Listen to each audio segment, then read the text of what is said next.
Words have power. This is the first thing I tell my students as introduction to the subject I'm teaching.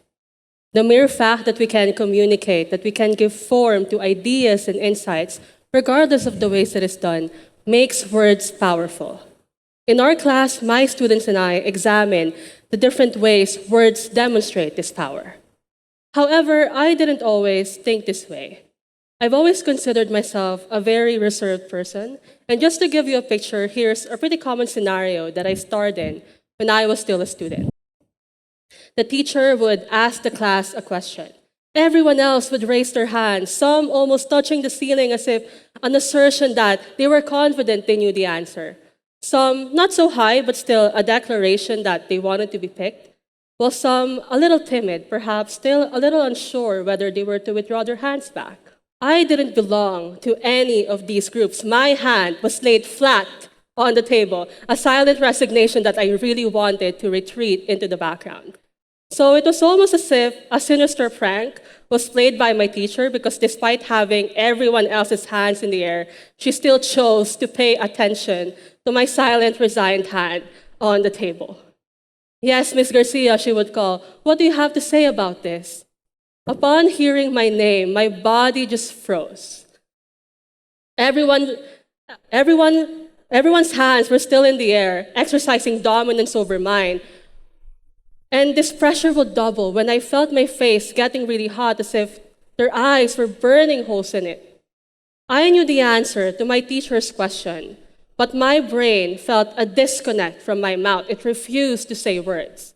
So instead, I let myself surrender in defeat and just slowly shake my head in reply. This quiet resignation would receive a sigh from my teacher, who would then just move on to call another student. So this was how I gained my identity as a student with nothing to say. My teachers would refer to me, behind my back at least, as mute. And they didn't just stop there, they even got really creative with the name and called me a mutant. So from mute, I've transcended into a mutant, as if implying that there's something odd or strange about me for refusing to exercise that right to speak up. And at the time, I wasn't really that affected by it. It was just a quirky nickname that they came up with. But I thought it was ironic that the very people who were so adamant about me saying something would say words so demeaning that I still think about that stupid nickname to this day. They exercise that power of words to make me feel this way just because they know I won't say anything in defense. Well, I am a teacher now, to everyone's surprise. And I don't mean to sound like I'm any better than my teachers, but I can say with confidence that I've never once called a student a name that isn't theirs, because words have the power to discourage. So for example, when I assess my students' work, I make sure to give feedback that would empower them. So instead of saying, nice work, I'd say, this work is remarkable, or profound, or excellent. And if it's a work that I know needs improvement, I make it a point to avoid stomping a boot on it and hailing it as a poorly written work. Instead, I'd say, this has the potential to be better if you do this or if you do that. Or this is okay, just polish this part or that part. These nuances in words make a big difference. Because I know that if a student is struggling, giving harsh feedback would only make them feel worse. Those students are not always upfront about their feelings. I know that words, especially coming from a person of authority such as myself, have a way of creeping into their minds, disrupting or uplifting their spirits. I was a student once. I know how it felt and still feels. So we should be aware that words can be a source of comfort. So for example, instead of saying that someone is short, we can say that they're vertically challenged. Or instead of saying that someone is on the bigger side, we can instead say that they're horizontally challenged. Or if they're fired from work, we can say they're pursuing other opportunities. And finally, instead of saying I'm broke, because I am, let's be honest here, we live in an inflation-infested world, we can instead say I have negative cash flow. So these words are called euphemisms. They sound better as they are mild phrases which substitute unpleasant ways of saying something sad or uncomfortable. And sometimes people need that more than being shown a more brutal reality. So this is not censorship per se, it's just a way to form security. But of course, this should not always be the case, especially if we're talking about something much more than just being offensive.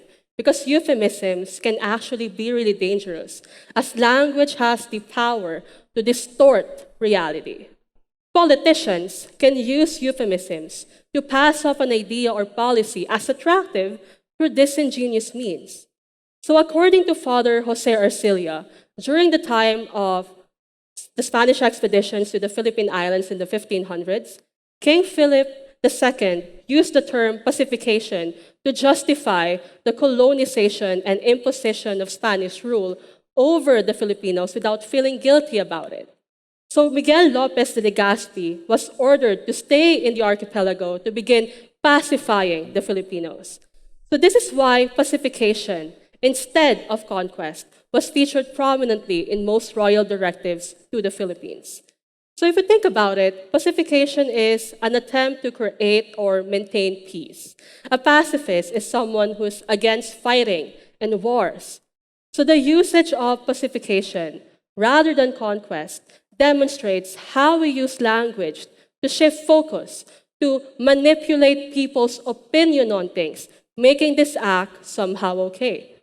So words have the power to be used as a disguise to clot a horrible idea into an appealing word, thus reducing the impact of the horror of the meaning.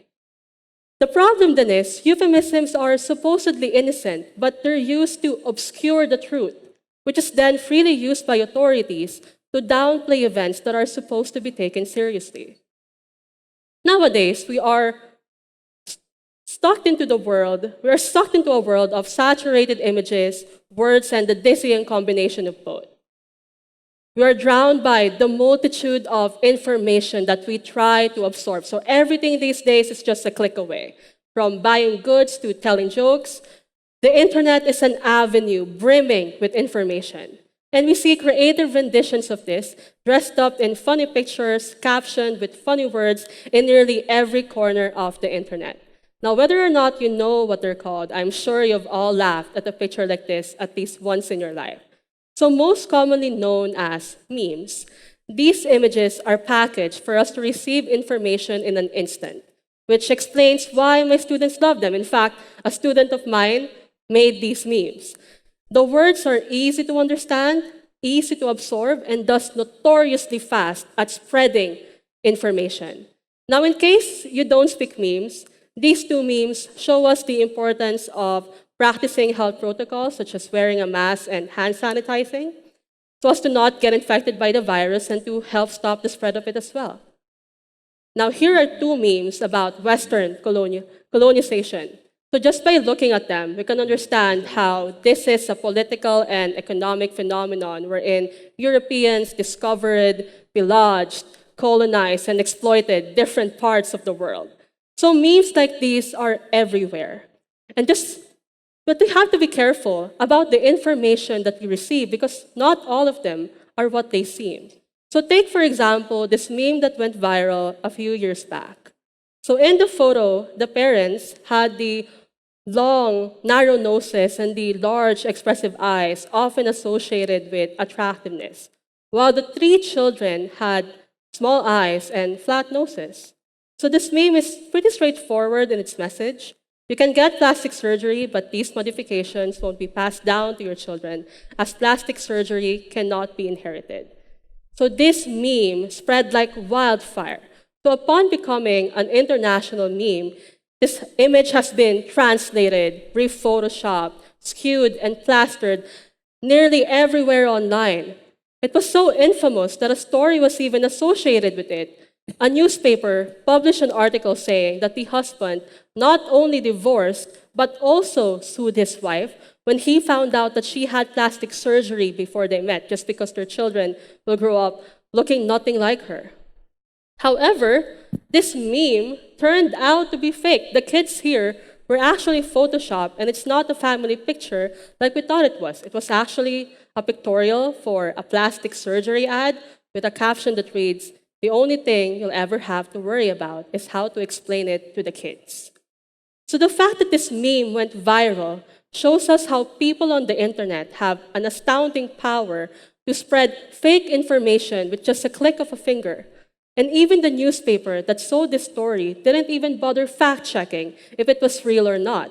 And with the accessibility of tools like Photoshop and deepfake adding to the manipulative power words possess, a lot of the media that we consume, whether mainstream or alternative, are not entirely factual. And so we must be careful because there are times when these forms of media employ bias by spin through language. So according to Julie Mastrine, news stories frequently use colorful, dramatic, and sensational words in place of the word said to elicit strong emotions.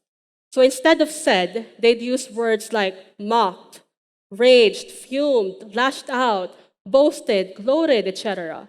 So here's an example pertaining to Donald Trump. Now, whatever opinion you may have on him, there's no denying that he was a rather favorite subject of the media during his time. Well, rightly so, he was an elected leader and thus not immune to such criticism. So in the article, gloat is used as a spin word. According to its dictionary definition, gloating means contemplating or dwelling on another's misfortune with smugness or malignant pleasure. So it means you're thinking of the misfortune of others with satisfaction. So looking at the article, is there anything in the tweet that indicates Trump gloating or taking delight in the mass layoffs of these news outlets? Or is this an interpretation based on the writer's personal biases against Trump? So the point is, from the writer's perspective, using the word gloat adds a spin to the story. It adds a dramatic angle to the article, a version of reality that might not otherwise be the case at all. But of course, just to be clear, many news reports are not entirely skewed. Some summarize the spin that both sides put on an event. So we must ask ourselves, how can we determine the truth in a society where information is so accessible, but also so easy to manipulate? Well, here's a really good piece of advice that I received from my friends. So when they found out that my old teachers used to call me a mutant, they told me to shrug it off, and I did, because upon discovering the wonders of X-Men and Teenage Mutant Ninja Turtles, I realized that being a mutant isn't such a bad thing after all. So words only have power once you embrace them. So the most powerful way that we can combat manipulation and distortion is by questioning things.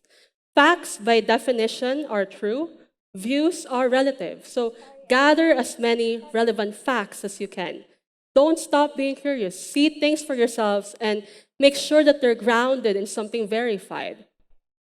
Dig deeper than what is offered. Think about the intention of the writer or the speaker when phrasing something in a particular way. And finally, ask yourself, what do they want me to believe? Thank you.